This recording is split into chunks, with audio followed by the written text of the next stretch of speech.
이번 주 화요일 저녁 어둑어둑해질 때 제가 사택의 창문 쪽으로 다가서고 있는데 갑자기 귀뚜라미 울음소리가 들렸습니다. 아, 귀뚜라미는 이렇게 저녁에도 우는구나. 전 그때까지 그 생각을 못했어요.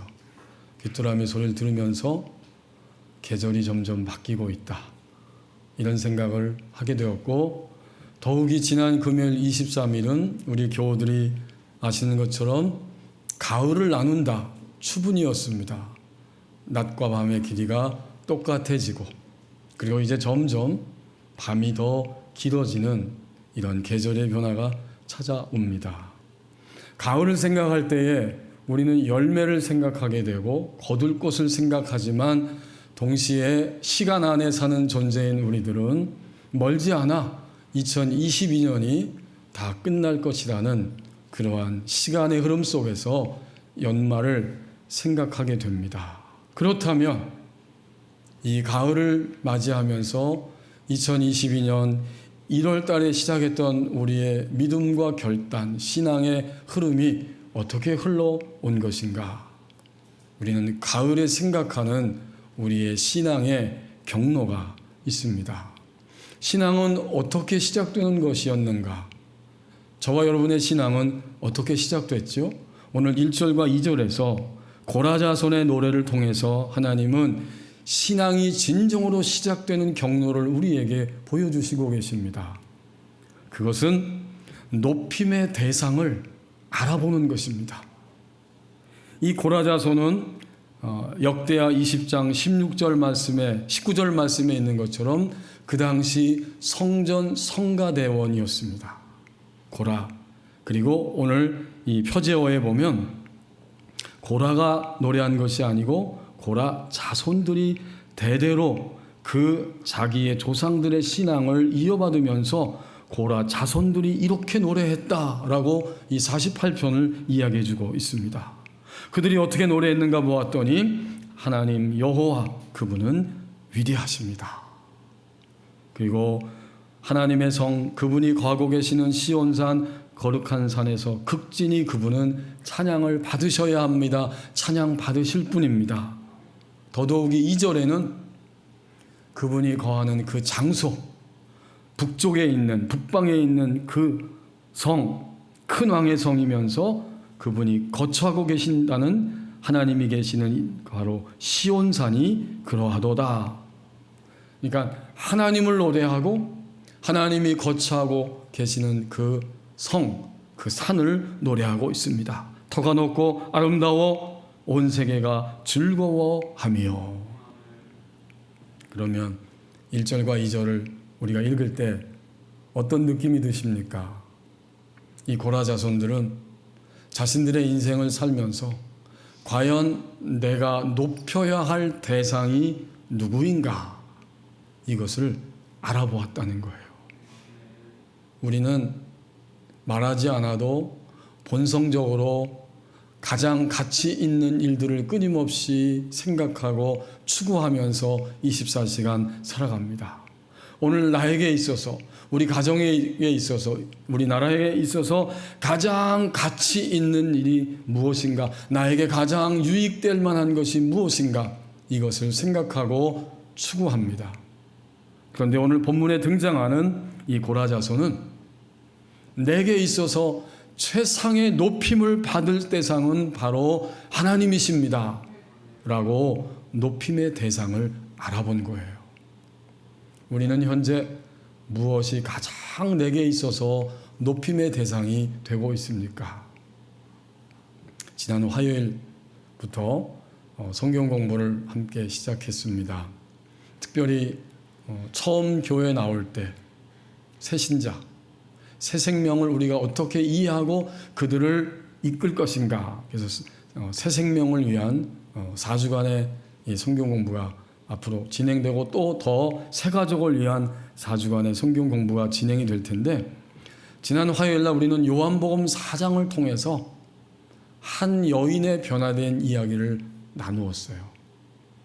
요한복음 4장에 보면 예수님이 이제 남쪽에 계시다가 다시 북쪽 갈릴리를 향해 가려고 하십니다. 그러려면 우회해서 갈 길이 있어요. 직선으로 바로 올라가면 사마리아를 통과해야만 합니다. 하지만 그 당시에 이 유대인들과 사마리아인들은 서로 상종하지 않아요. 왜 그런지 아시죠? 기원전 722년에 아수르가 하나님 나라를 다 북쪽 이스라엘을 정복했을 때 자신의 나라의 사람들을 그 땅에다가 옮겨 심고 또 이방의 다른 나라 사람들을 그 땅에다가 옮겨 심어서 결국 혈통이 섞이고, 그때부터 유대인들은 너희 사마리아 사람들은 하나님 백성 아니야, 정통적인 하나님 백성 아니야 이러면서 무시하고 상종하지 않았습니다. 그것이 계속 예수님이 오셨을 때에도 유대 사회에 있는 그러한 모습들이었어요. 근데 이 예수님이 나는 우회해서 돌아가지 않고 사마리아를 통과하겠다 결심하시고 그리로 지나가시면서 우물가에서 다른 사람들의 눈을 피해서 해가 뜨거운 정오에 물을 길러 온 여인을 만나게 되고 예수님이 그와 대화를 하게 하십니다. 이 여인은 웬 낯선 유대인 남자가 자기에게 말을 걸었을 때 충격을 받습니다. 나에게 물 좀 달라. 당신 유대인으로서 어떻게 내게 물을 달라고 요구합니까? 그러니까 처음에 이 여인은 예수님은 유대인이다, 그리고 당신이다, 유대인 남자다, 인종 차이를 느끼게 되었던 거죠. 근데 주님은 계속 그에게 다가가시고 그의 말을 듣고 주님이 대화하실 때 이 여인은 이제 주여라고 부릅니다. 이 주여란 말은 존칭이에요. 영어의 sir라고 하는 단어죠. 존경하는 말로 주여 이렇게 부르게 됩니다. 뭔가 이 유대인 남성 이 사람은 주님이라고 부를 수밖에 없다, 뭔가를 나에게 가져다 줄 수 있는 대상이다 이렇게 생각했어요. 그 다음 존칭의 변화가 또다시 일어나게 되는데 예수님이 그 여인에게 직선적으로 말씀하십니다. 가서 내 남편을 불러와라. 저는 남편이 없습니다. 그래, 내 말이 맞아. 너는 지금까지 5명의 남편이 있었고 지금 같이 살고 있는 그런 남자도 너의 남편이 아니야. 그는 점점 충격을 받으면서 당신은 선지자이십니다 이렇게 이야기합니다. 물론 이 선지자라는 말이 구약 성경에서 말하고 있는 하나님의 뜻을 전달하고 가르쳐주는 선지자라기보다는 뭔가 신비한 일을 내게 행하는 그런 분으로, 나의 과거를 다 알고 있는 신비한 분이다. 우리나라의 개념으로 표현하면 당신은 참 용한 분입니다 이렇게 말한 거죠. 이제 이 여인이 예배에 대해서 언급했을 때 메시아 그리스도라고 하는 자가 오시면 우리에게 모든 것을 알려주신다고 나는 우리 조상들로부터 계속해서 듣고 알고 있습니다. 그때 주님이 말씀하십니다. 내가 바로 그로라.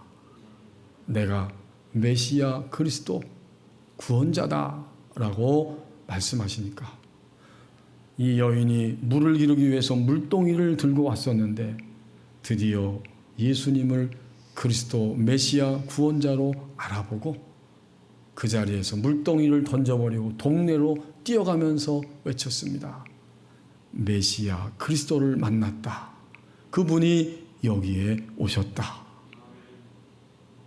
그냥 마시는 물이 문제가 아니에요. 내가 주는 물은 내 속에서 영원히 목마르지 않은 생수인데 그 생수를 내가 너에게 줄 것이다. 이렇게 말씀하시는 그리스도를 그는 만났고 알아보게 되었어요. 이것이 뭘까요? 나의 인생에 있어서 정말 가장 최상의 가치를 가지고 계신 분, 그리고 내가 가장 먼저 앞세워야 하고 신뢰할 수 있는 그분이 누구냐? 높임의 대상을 알아본 것입니다. 오늘 본문으로 돌아와서 보면 1절과 2절에서 고라자손은 그렇게 높임의 대상을 이야기하면서 하나님을 말하는데 1절 상반절 부분에 여호와는 위대하시다. 높임의 대상을 안 거죠. 하나님은 위대하신 분. 그 말은 먼저 여호와 하나님이 우리를 위해서 행하신 것이 있어요. 곧 구원의 역사입니다. 그것을 보았기 때문에 여호와는 위대하십니다.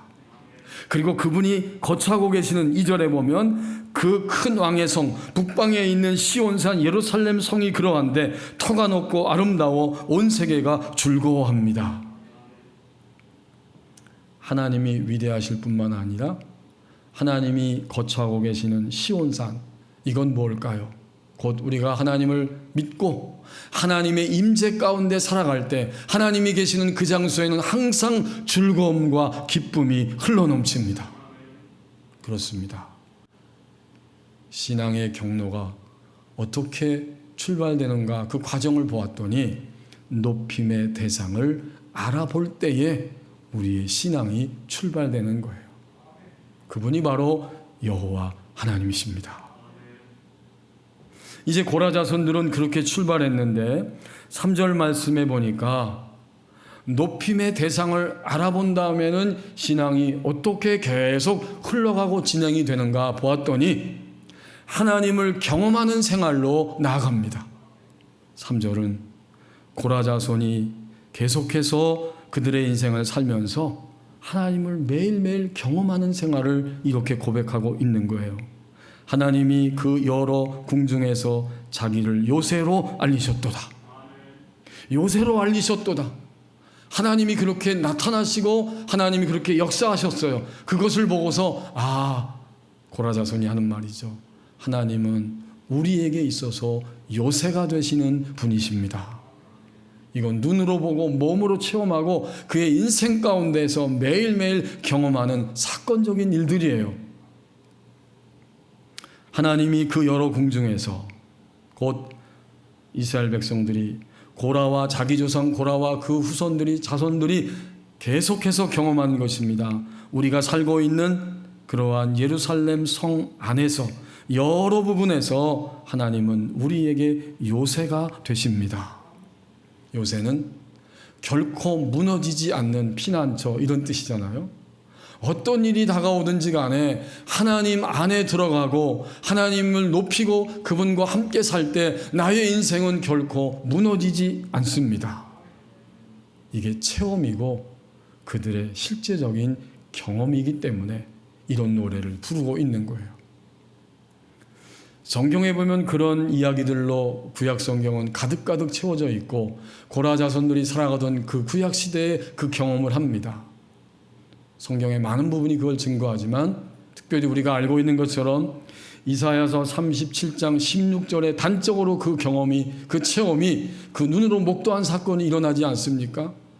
아수르가 하나님의 백성 유다를 향해 쳐들어오고 있고 시스기야가 왕이었던 시대에 이사야 선지자 시대에 그 유다가 공격을 받으면서 차례차례 예루살렘 성 외에는 다 다른 성들이 무너지면서 드디어 아수르 군대 18만 5천 명이 예루살렘을 목전에 두고 포위망을 좁혀옵니다.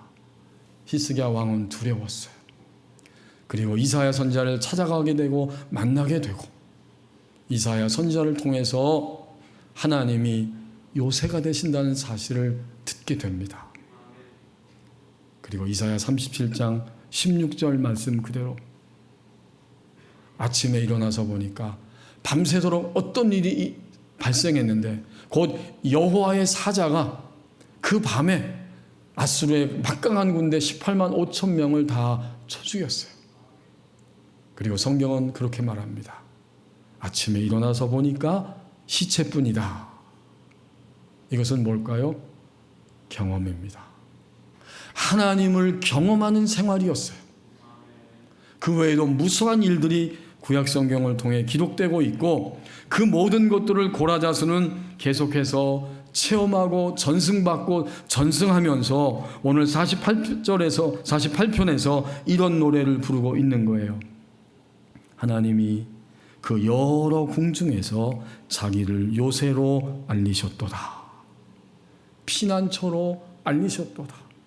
결코 어떤 공격이 있을지라도 무너지지 않는 피난처로 알리셨도다. 우리의 경험은 무엇이었습니까? 지난 9개월 동안 하나님을 믿고 우리의 신앙의 경로가 출발되어서 이 9월 마지막 주까지 왔는데 우리의 경험은 도대체 무엇이었습니까? 사실 우리의 경험은 크게 보면 두 가지가 있습니다. 곧 우리는 왔다 갔다 하는 경험이 있어요. 왔다 갔다 무슨 뜻일까요? 우리는 하나님을 피난처로 삼고 내게 주어진 쓴 잔도 마시면서 그 쓴 잔을 통해서 하나님을 만나고 하나님의 손길을 경험합니다. 이건 온 거예요. 하지만 또 몇 날 살다 보면 우리의 신앙은 어느 순간에 가버렸어요.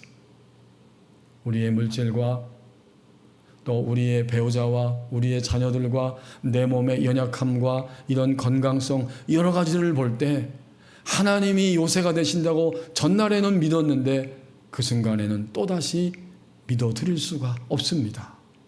그래서 자꾸 눌리는 거예요. 상하는 거예요. 막막한 거예요. 두려움이 있어요. 하나님 안에서 하나님을 높이고 시작했지만 그러나 우리는 또다시 눌리고 상하고 찢기면서 살아갑니다. 이때는 간 거죠. 왔다가 갔다가 하는 것이 우리의 경험입니다. 또 하나의 큰 우리의 경험은 뭘까요? 이것은 하나님 앞에서 우리가 완전히 문을 닫아버리고 사는 그러한 일들이 있습니다. 똑같아요. 나에 대해서, 나의 배우자에 대해서, 자녀들에 대해서, 물질에 대해서, 또 나의 건강에 대해서 이것저것 다 생각하고 미래를 생각할 때에 이 부분만큼은 하나님 앞에 가야 한다는 생각도 또 하나님 앞에 가도 소용이 없다는 생각이 그래서 이것은 나의 온갖 자원을 다 동원해서 내가 스스로 판단하고 주장하고 살아갈 수밖에 없고 그리고 또 그렇게 살아가고 있어요.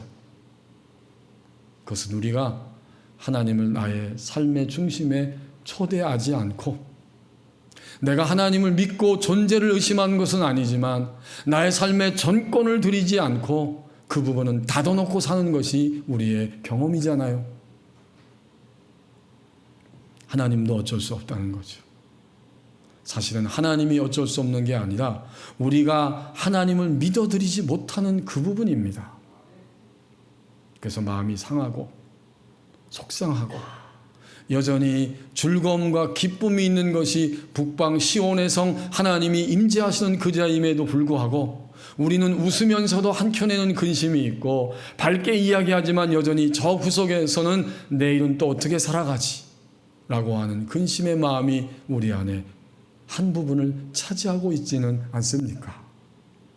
이것이 우리의 경험이에요.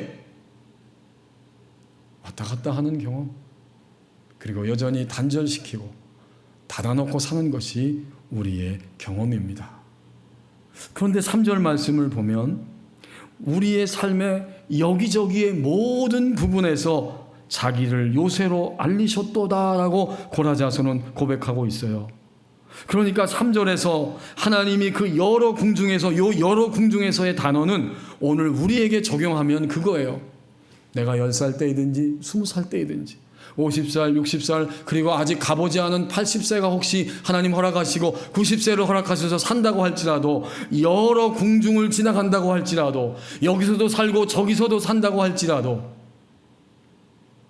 성령의 감동을 따라서 이 노래를 부르면서 고라자서는 그렇게 노래하고 있어요. 그 여러 궁중에서 이 궁중이란 말은 성체란 것인데 예루살렘 성 안에 여기서도 살고 저기서도 살고 다 성체가 있잖아요. 사는 것이. 그것은 우리의 인생의 모든 살아가는 시간과 장소들이잖아요. 일들이잖아요.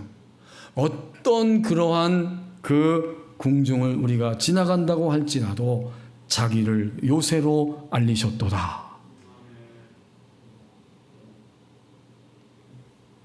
오늘 우리가 가장 힘듭니다. 사실 힘들어요. 어려운 시대를 살아갑니다. 미국에서 애헴하고 기침 한번 하니까 우리는 금리 때문에 쩔쩔매고 어쩔 수가 없는 그런 시대를 살아가고 있어요. 우리의 가정과 또 우리가 알고 있는 어떤 사람을 보아도 가슴 쓰린 그러한 일들을 지금 맞닥뜨리고 통과하는 중에 있는 분들도 있습니다. 그런데 성경은 오늘 분명히 말하고 있어요. 우리의 신앙의 경로는 무엇인가 보았더니 하나님을 경험하는 생활로 나가는 것이다. 다시 한번 깊이 깨닫기를 원합니다. 내 인생 사는 동안 나에게 온 모든 일들은 내 안에 있든지 내 바깥에서 왔든지 간에 그것은 주님을 만난 이후에 높임의 대상을 알아본 이후에는 하나님의 사랑을 경험하는 그러한 시간이 되라고 주셨습니다. 이 원칙을 우리는 다시 한번 붙잡는 것입니다. 미국 뉴욕의 증권 브로커였던 빌이라고 하는 사람이 있습니다. 그가 22살 때에 그는 사회에 적용하지 못하고 점점 심리적으로 점점 불안해지니까 할 수 없이 하루하루 그런 상태를 보내다가 사람들의 권유를 받고 파티에 참석하게 되고 거기서 난생 처음 술 한 잔을 마셨는데 그 이후로부터 그는 그 술을 입에 달고 살았습니다. 그때 이 빌은 이렇게 회상하며 들려줍니다. 술 한 잔을 입에 댔을 때 일이죠. 내가 여기 있구나, 내가 여기 이렇게 살아있구나라고 느꼈어요. 내가 이 우주 한가운데 한 부분을 차지하고 있다는 기분이 들었어요. 나도 이 세상에 분명히 존재하고 있다고 여겼지요. 이렇게 일단 마술에 걸리고 나니 연거푸 술을 석 잔 넉 잔 들이켰지요. 그런 파티가 결국 내 인생이 되고 말았습니다. 빌은 처음으로 술을 마셨을 때 그때 그가 느낀 것은 내가 살아있다라고 하는 느낌이었다는 거죠. 그 이후로 세상에서 내가 살아있음을 느끼려고 하면 나는 술을 퍼마시면 된다고 생각했어요. 그 이후로 17년 동안 매일매일 하루도 빼놓지 않고 술을 마셨을 때 여러분 상상이 되시죠? 어떻게 됐을까요? 그의 몸은 망가지고 마비 상태가 되었습니다. 병원에 입원하게 되었을 때 의사가 빌에게 경고합니다. 당신은 이대로 가면 10중 8구 정신 이상이 발생할 것이고 알코올 중독자로 살다가 인생을 마감하게 될 것입니다. 그는 어느 날 밤 병실에 홀로 누워서 의사의 경고 소리가 계속 떠나지 않았고 자신을 돌아볼 때 너무나 고통스럽고 안타까웠어요. 그때 불쑥 그는 절망 가운데 이렇게 부르짖었다고 합니다. 만일 하나님이 계시다면 지금 내 앞에 나타나 주십시오. 갑자기 병실 안이 뭐라 형용할 수 없는 빛이 비춰지고 있었고 동시에 나에게 말로 표현할 수 없는 환희가 내 마음에서 일어나기 시작했습니다. 그때 제일 먼저 내 마음에 떠오른 느낌은 진정한 소속감이었습니다. 내가 사랑받고 있다. 나도 역시 사랑할 수 있다는 것을 알았어요.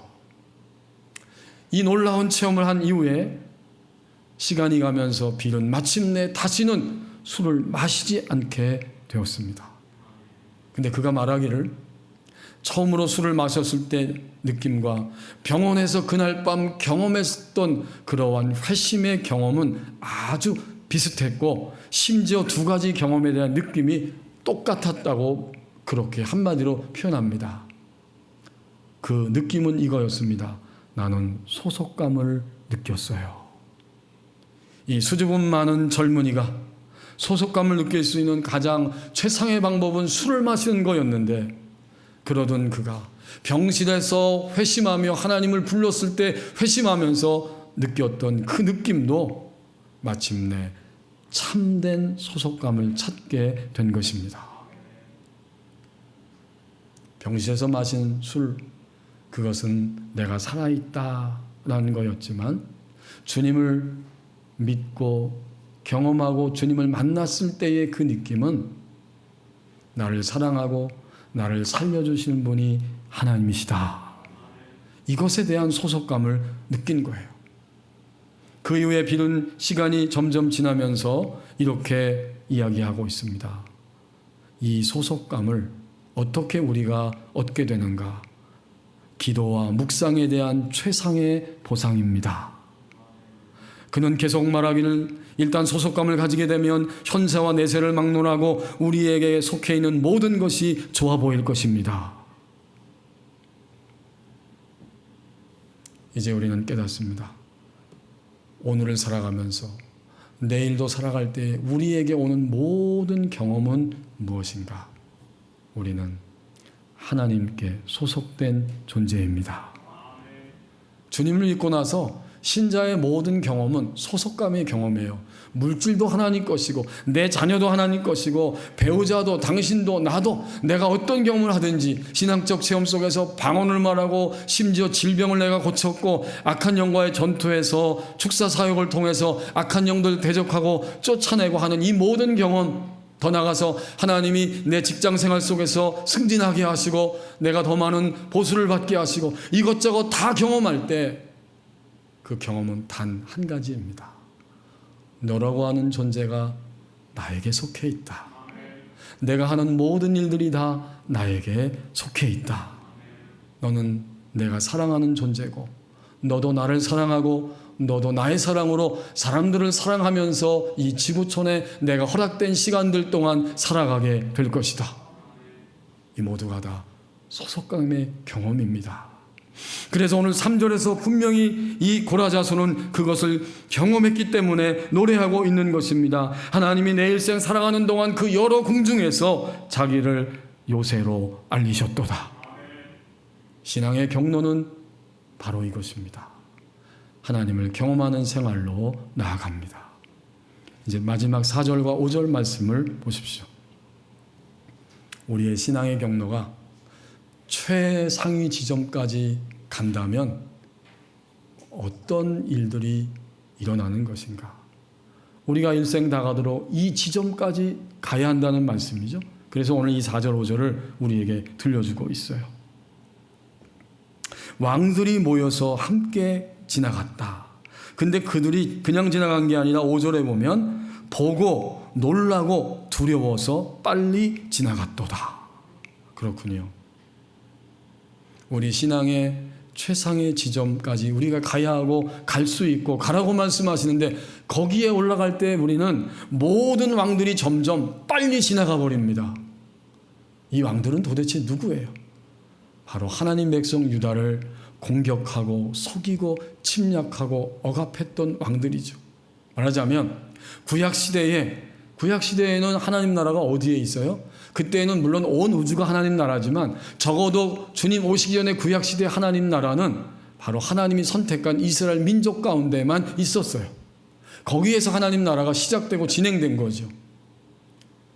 그런데 그 하나님 나라 백성들이 하나님을 경험하는 생활로 나갈 때 그 다음에 일어나는 일들을 보니까 우리를 공격하고 침략했던 왕들이 4절에 보면 모여서 연합군을 형성하기도 하고 다 우리 가운데 우리를 공격하기 위해서 왔지만 지나가 버렸어요.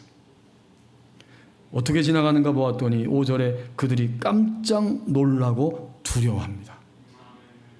군사적으로 볼 때는 우리가 훨씬 더 숫자가 많고 저 유다, 저 이스라엘이 별거 아닌데 막상 그들을 공격하고 때로는 포로도 잡아가기도 했지만 자세히 보고 실감하는 것은 저들은 저들뿐만 아니라 저들을 붙잡고 계시고 이끌어가고 계시고 저들을 통해 영광을 드러내고 있는 하나님이 계셨습니다.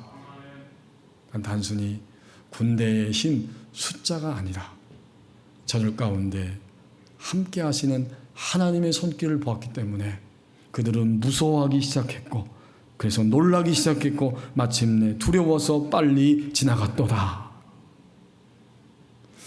여러분이 4절과 5절 말씀은 오늘 우리에게 얼마나 희망적입니까? 구약시대의 왕들은 신약시대의 주님을 믿고 예수님을 영접한 우리들을 공격하는 왕들이죠. 우리 내면 안에서 우리를 공격합니다. 우리의 감정은 얼마나 우리를 순식간에 몰아가는지 몰라요.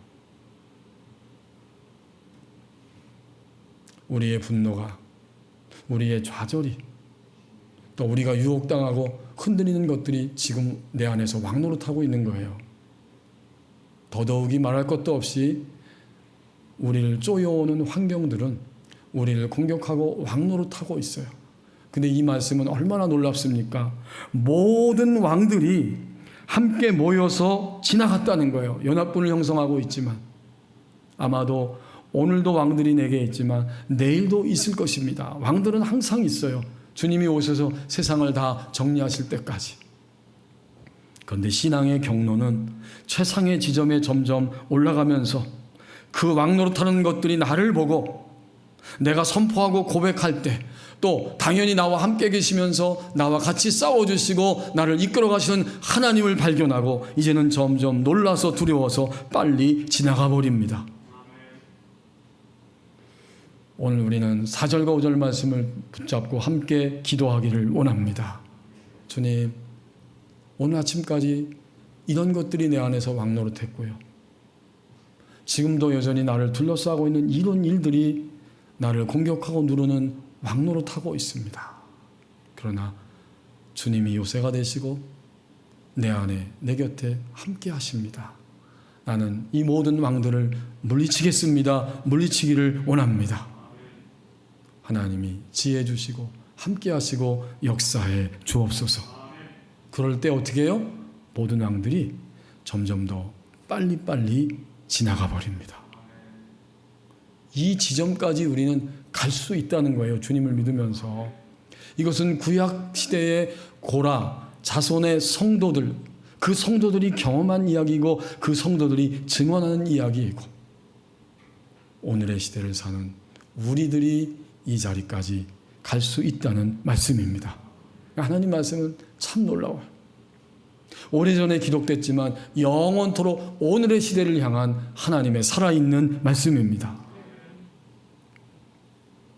사막에 나가서 화려한 도시에서 타락한 도시에서 신앙의 자유가 주어졌지만 이제 여기서는 하나님을 경험할 수 없기에 하나님을 더 깊이 붙잡기 위해서 사막으로 갔습니다. 위대한 신앙의 사람들이 되었을 때 그들을 사막의 교부라고 부르죠. 이 남성 교부만 있는 게 아니라 사막의 교모, 여성 그러한 영적인 지도자들도 있었는데 여성 수도자, 영적인 거장들이 있었는데 그 가운데 사막의 교모 테오도라라고 하는 이 교모가 이렇게 말했습니다. 평안히 살려고 하면 즉시 마귀가 찾아와 권태감과 두려움과 악한 생각을 통해 너희 영혼을 짓누름을 알아야 한다. 악한 마귀는 또한 아프고 힘없고 허약한 무릎과 모든 지체를 통해 너의 몸을 공격한다. 영과 육의 기력을 소진시켜 더는 병들어 기도할 수 없다는 생각에 너를 빠뜨린다. 그러나 깨어 있으면 이 모든 유혹이 사라진다. 모든 왕들이 점점 빨리 우리 안에서 우리를 보고 하나님의 능력을 보고 빨리 지나가 버립니다. 경로라고 하는 말은 과정이죠. 오늘 주님을 믿으면서 그리스도인이 마지막 올라설 수 있는 최상의 경로 그 지점, 그것은 모든 왕들이 점점 빨리 지나가는 지점입니다. 기도하겠습니다. 우리 함께 조용히 1분 동안만 기도하기를 원합니다. 우리가 높임의 대상 하나님을 알아보고 여기까지 왔습니다. 이제 남은 2022년 그 시간 동안 하나님을 경험하는 생활로 다시 나가기를 원합니다. 마침내 하나님 외에 나에게 왕노릇하는 것들이 점점 빨리 지나가는 시간들이 되게 하여 주옵소서. 우리 함께 기도하겠습니다.